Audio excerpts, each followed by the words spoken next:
অনেকদিন পর আবার ক্যামেরার সামনে।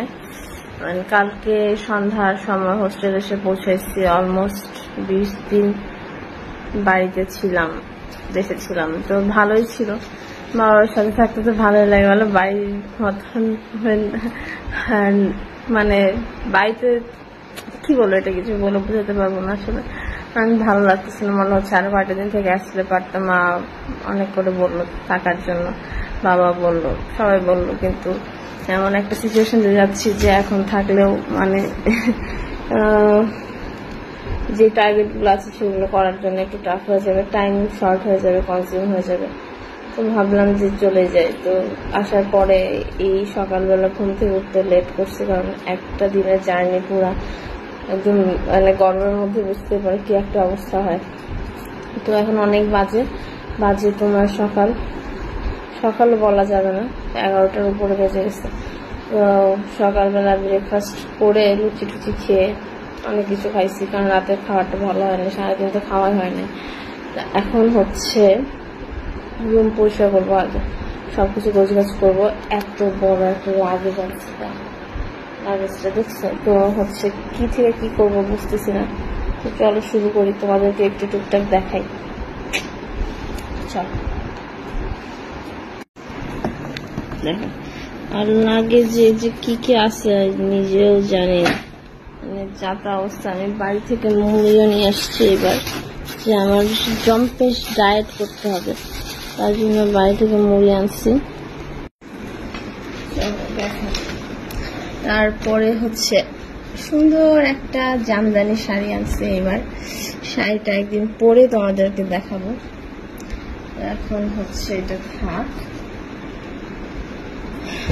তারপর হচ্ছে এই কার্পেটটা তো আমি হচ্ছে মিশো থেকে কিনছিলাম, তো আলটিমেটলি বাড়িতে নিয়ে যেয়ে দেখলাম এখন কিছু করা হচ্ছে না। তো ভাবলাম এখন আমি আর টাকা ওয়েস্ট করবো না, আমি এখানে যে কাজের জন্য আনছি সেটাতে রাখি। তার জন্য আবার কার্পেটটা নিয়ে আসছি। যাই হোক, লেক্সাস বিস্কুট যা তো অবস্থা হয়ে গেছে, ভিতরে গুঁড়ো গুঁড়ো হয়ে গেছে, কিন্তু তাও ভাবতেছি এখন তো ঠিক আছে। এখন একটু দেখা যায় যে ভিতরে গুঁড়ো গুঁড়ো হয়েছে কিনা।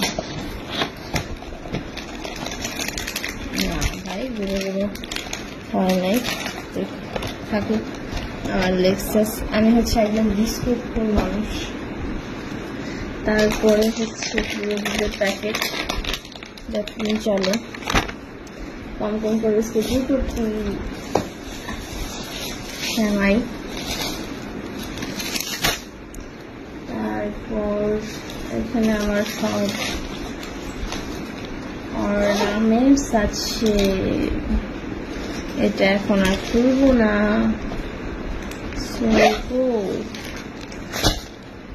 তারপরে এই একটা টি ব্যাগ,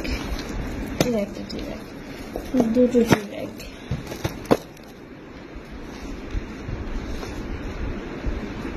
এটা কি বলো তো, আমাকে বলো দেখি এটা কি আনছি আমি, আমাকে জানাও ঠিক আছে, এটা কি জিনিসটা। চলো, এটা চানাচুর, বাংলাদেশি চানাচুরের মজাই আলাদা। আর এটা কি তোমরা আমাকে কমেন্ট বক্সে জানাবে। তারপরে এটা হচ্ছে, এটা বড়ের আচার, বেশি আর নেই, অল্প আনছি, তাই পলিথিন আনছি, যে কোটা কাটি নেওয়াটা মানা হয় না। এই হচ্ছে আমার বাংলাদেশি নিম্বু। হ্যাঁ, জানো না এই নিম্বুর জন্য আমার লেবুর জন্য বর্ডারে যে কি প্যারা খাইতে হয়েছে ভাই। তোমরা যদি জানতে চাও তো বলবো, এই লেবুর জন্য বর্ডারে কি প্যারা খাইতে হয়েছে। চলো, এইটা হচ্ছে সুজি, ডাল,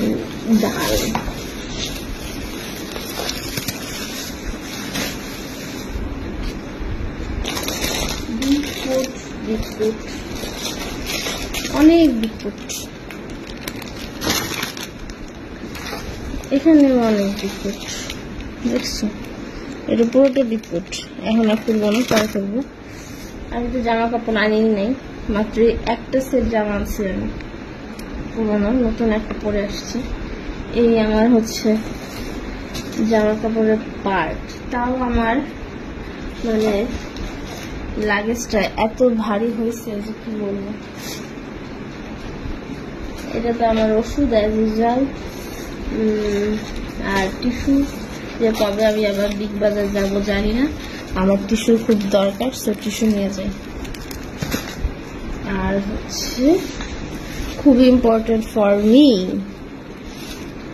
ইসুবুরার তোকমা। ঠিক আছে, এই ছিল ব্যাগে। এগুলো তো গুঁড়ো গুঁড়ো হয়ে গেছে মনে হয় বিস্কিট। আর কিছু না বলি, 3 মিনিট 45 সেকেন্ড হয়ে গেল, ব্যাগ খালি। এখন আমার এই টুকটাক জামা কাপড় আর নিয়ে যাই কোনো লাভই হয় নাই। আমি কোনো অনুষ্ঠানে যাই নাই বাড়িতে, যেহেতু এটাও ইউজলেস হয়ে আবার আমার কাছে ফিরে এসছে। আর লাগেজ এখন খালি। সো লাগেজের সাথে যে কি একটা হয়েছে এটা তোমাদের কি বলবো। এত বড় লাগেজ কিনা যে ঝামেলা। এই যে কোথায় জানো একটু দাঁড়া কেটে ছিলে গেছে, লাগেজও ছিঁড়ে খাইছে।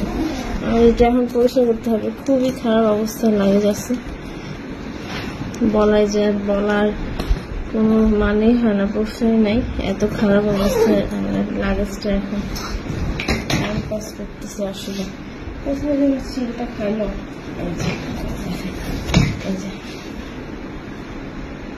দেখতে দেখা যাচ্ছে একটু ফোকাস। এই দেখো ছিল খাইছে, এমন ছিল খাইছে আমার নতুন লাগেজটা। এত খারাপ লাগলো আমার, কিন্তু কিছু করার নাই আসলে। এই লাগেজ নিয়ে যেন আমি বিদেশে পাড়ি জমাতে পারি, আমার জন্য এই দোয়া আশীর্বাদ প্রার্থনা করো। এই ভিডিওটা এখানে শেষ হচ্ছে।